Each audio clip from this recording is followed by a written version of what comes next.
Well, ready or not, this holiday season is continuing to unfold, which means that we are also continuing to just move right along with part 3 today of our 4-part Sunday Advent series. Now, in week 1, Reverend Paul John Roach was our guest speaker, and he talked about hope in his talk, Hope Springs Eternal. Last week, we explored the calm peace of our souls.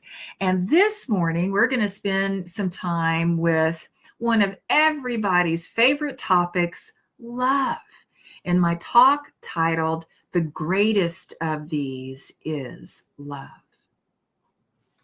Now, I don't know about you, but when I said ready or not just now, I have this voice in my head saying, I'm not ready. Of course I'm not ready. How could I possibly, what? Christmas is less than 2 weeks away? How is this possible?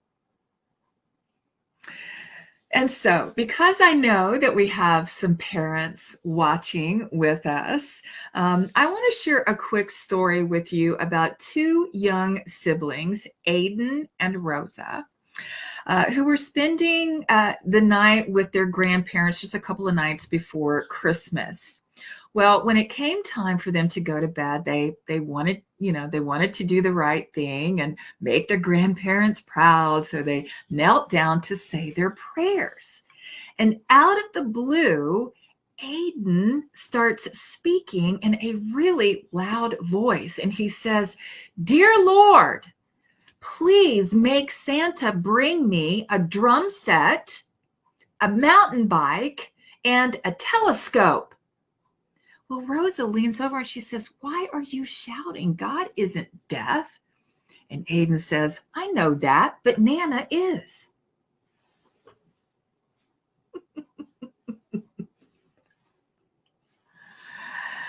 And so, if you are still looking for some divine ideas, some gift ideas for your kiddos, just listen to their prayers. Mm-hmm. Okay, shifting gears here. Today, we are looking at the power of love. Unity co-founder Charles Fillmore said that of all the attributes of God, love is the most beautiful. He also said that love is the great harmonizer and the great healer, that love binds together the whole human family. And so, in light of everything that has changed this year, in light of everything that has been disrupted this year, from the pandemic to social justice and civil unrest, to economic concerns and a contentious presidential election, the whole kit and caboodle. Given all of this, do you feel like you're sharing love in your life in a way that you could be?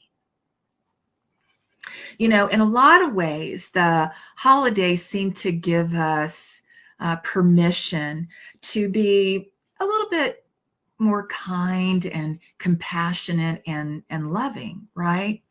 And I mean, we definitely are adapting to a new way of doing this season that we have never experienced in our lifetime, that's for sure. But sometimes this time of year also presents a time where we hold back. And it could be with a family member or maybe a friend or just in a certain relationship. And so my question is, why do we do that? Why do we do that? I mean, every human being wants to love and to be loved. So why do we hold back? Now, to be clear, I'm not talking about boundaries, setting healthy boundaries is a great thing to do. It's a healthy thing to do. And I encourage you to do that. So that's not what I'm talking about. But when we know that love is the greatest power in the universe, when we know that love is the great healer and harmonizer, when we know that love can heal anything, love makes the world go around, right? So why aren't we being more loving in our hearts when we know that it is the one thing that we are all yearning for? You know, this reminds me of that,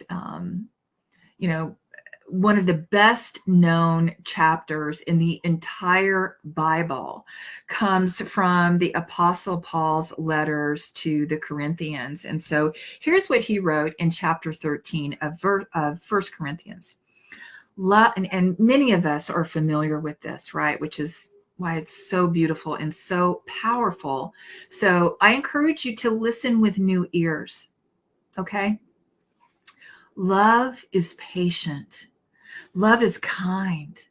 Love is not envious or boastful or arrogant or rude. Love doesn't insist on its own way. It's not irritable or resentful. It doesn't rejoice in wrongdoing, but rejoices in the truth.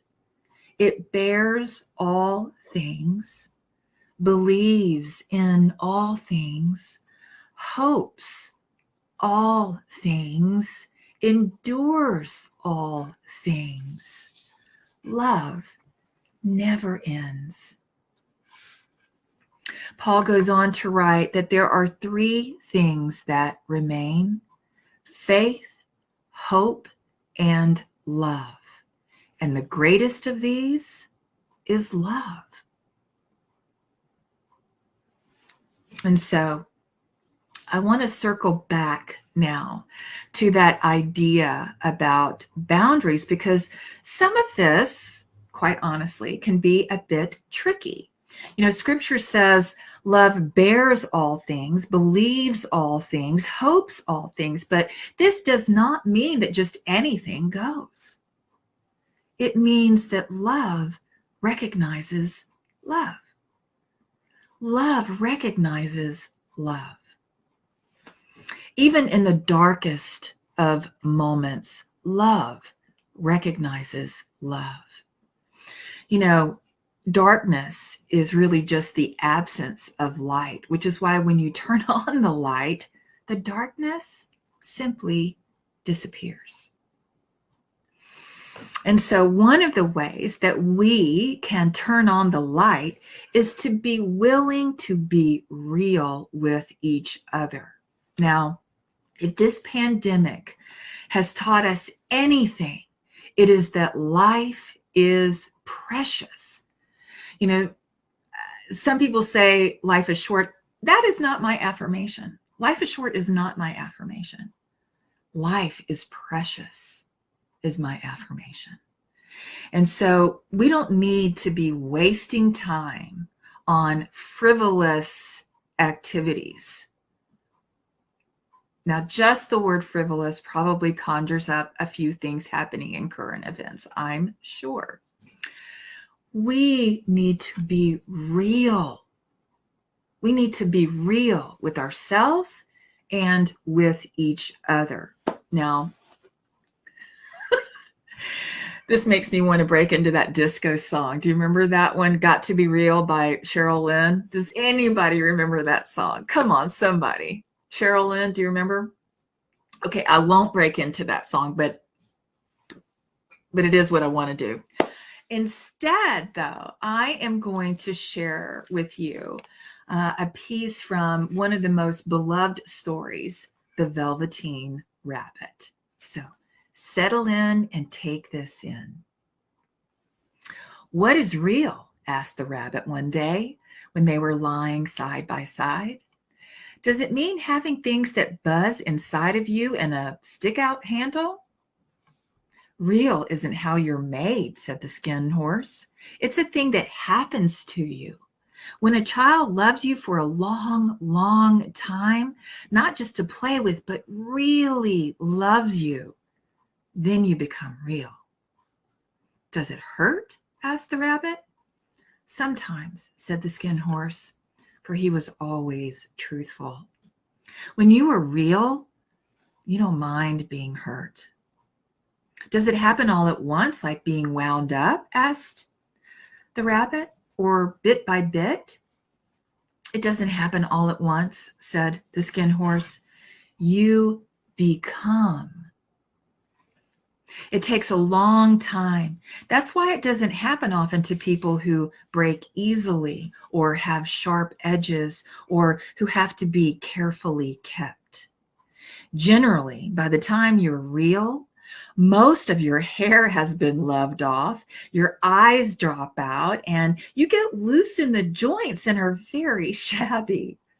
But these things don't matter at all, because once you are real, you can't be ugly, except to people who don't understand.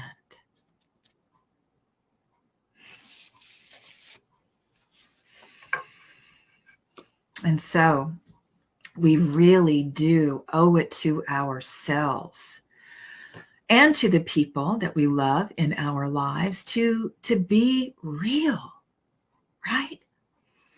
I mean, when you think about it, why in the world would you want to create anything else with your one precious life? And so I want to get real with you here. Remember that phrase, get real? I want to get real with you here for a few moments. As 2020 starts to come to a close, because it will. Can I get an amen to that? This year is coming to a close. And as this happens, you know who's feeling real right now? Like for real, real? Who's really feeling it right now? It's all the doctors and nurses and medical personnel who have been essential to the healthcare of our nation for 9 long months. 9 long months since the outbreak of COVID-19. 9 long months. 9. These amazing souls have been on the front lines for 9 months. They have suited up and taken care of patients, putting their own lives on the line. For 9 months, they have endured the unthinkable. And for many of them, they have been and are continuing to do this day after day after day. And by the way, think about the symbolism behind 9 months and a vaccine becoming available now. You know, regardless of what your thoughts are about the vaccine, maybe you're for it, maybe you have other thoughts about it. But for the love of goodness, hold it in the light. Let's hold the best possible outcome, because after 9 months, you know what? We are ready to give birth to something new. And so here's what I want you to know about this, about these doctors and nurses and medical staff. You know, back in the early months, they were treated, and rightly, you know, like heroes. You know, not only across our country, but certainly around the world. You know, they were openly celebrated every day with, you know, cheering and clapping and people banging on their pots and pans just to simply celebrate them and thank them and show them our heartfelt gratitude. And you know what? This one memory from 2020 is one of my favorites, because it is the most touching, most beautiful human story that I think I've ever witnessed. How about you? And now, of course, since we have surpassed, when I checked this morning, an astonishing number, 16 million cases, 300,000 deaths here in the United States. This pandemic has taken a toll on these precious ones, emotionally, spiritually, and physically. In other words, they're not exactly feeling like heroes anymore. And we, you and me, we need to do everything we can to change that now. You know, every week we say our mission statement together, which is we empower people to live thriving spiritual lives. And let me just share with you one of the most gracious, graceful, loving things that you can do is to help empower someone else. Not because you have power over, but because you can help them see the power within themselves, to discover the power within themselves. And so I love our mission statement, and I also love our purpose statement. Now, our purpose at Unity of Arlington is very simple. It is to love God, love each other, and to create unity by being love in action. Let me say that again. Our purpose is to love God, to love each other, and to create unity by being love in action. And so I am inviting you to be love in action this week with just three very specific things that I'm going to ask you to do. Now, this is something that we can all do. This is how you can share this greatest gift, the gift of love. This is how you can practice not holding back anymore in any area, right? And this is how you can be real. Number one, pray for all healthcare workers, right? Everywhere. Pray for doctors, pray for nurses, pray for every single individual who is contributing to our medical system. Every single individual. Now, you can also start with some in our own community. Yes, you can. Dr. Baruti, Dr. Debelich, Nurse Riggs. In fact, if you are in this chat box today and you are one of these healthcare workers, please simply say hello and tell us who you are and what you do. So I want you to pray for all healthcare workers. And then I want you to silently thank them for taking care of us, for reaching out to us, for listening to us, for their courage and dedication and selfless service. And then I want you to speak the words of our prayer for protection. Now, if you're new to Unity and you're not that familiar with it, all you have to do is just Google it, prayer for protection. So I want you to then speak these words for these precious ones. The light of God surrounds you. The love of God enfolds you. The power of God protects you. The presence of God watches over you. Wherever you are, God is. That's number one. Number two, I want you to send them love. So this is so easy. Just simply create a high vibration of energy and then radiate that energy out to him or her. Just simply send that love out to them. That's number one and number two. Number three, I want you to call, text, send a card, send up a smoke signal, however you choose to do it. But I want you to reach out particularly to those that you know personally. And I want you to thank him or her and tell them how much you appreciate him or her, and let them know that you are holding them in your heart and in your prayers. Got it? These are the three things. These are your 3 spiritual action steps for this week. So it's not just your heart work. These are your spiritual action steps for the week. Number 1, pray for them. Number 2, send them love. And number 3, make a call, send a text, send a card or a smoke signal, and thank them and let them know that they're not unsung heroes. In fact, we are singing their praise in love. Amen. Can I get some amens over here in the chat box?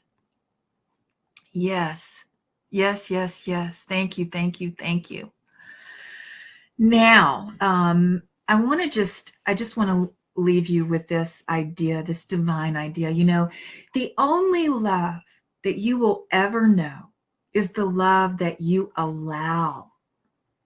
The only love that you will ever know is the love that you allow in, around, through, and as you. You know, God is love. Love is another name for God, and we are one with God.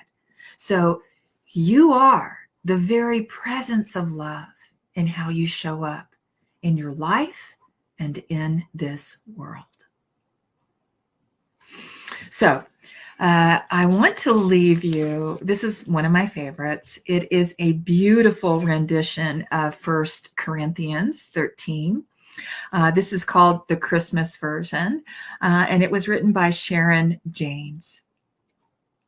If I decorate my house perfectly with plaid bows, strands of twinkling lights, and shiny balls, but do not show love to my family, I'm just another decorator.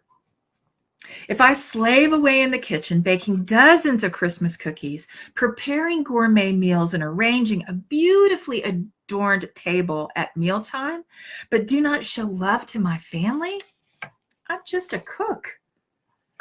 If I give all that I have to charity, but do not show love to my family, it profits me nothing. If I trim the spruce with shimmering angels and crocheted snowflakes and sing in the choir, but do not focus on the Christ, I have missed the point. Love stops the cooking to hug the child. Love sets aside the decorating to kiss the husband. Love is kind, though harried and tired. Love doesn't envy another's home that has coordinated Christmas china and table linens. Love doesn't yell at the kids to get out of the way, but is thankful that the kids are there to get in the way. Love doesn't give only to those who are able to give in return, but rejoices in giving to those who can't. Love bears all things, believes all things, hopes all things, endures all things. Love never fails. Video games will break, pearl necklaces will get lost, golf clubs will rust. But love, giving the gift of love, will endure. And so ends our message for today. Thank you. Thank you.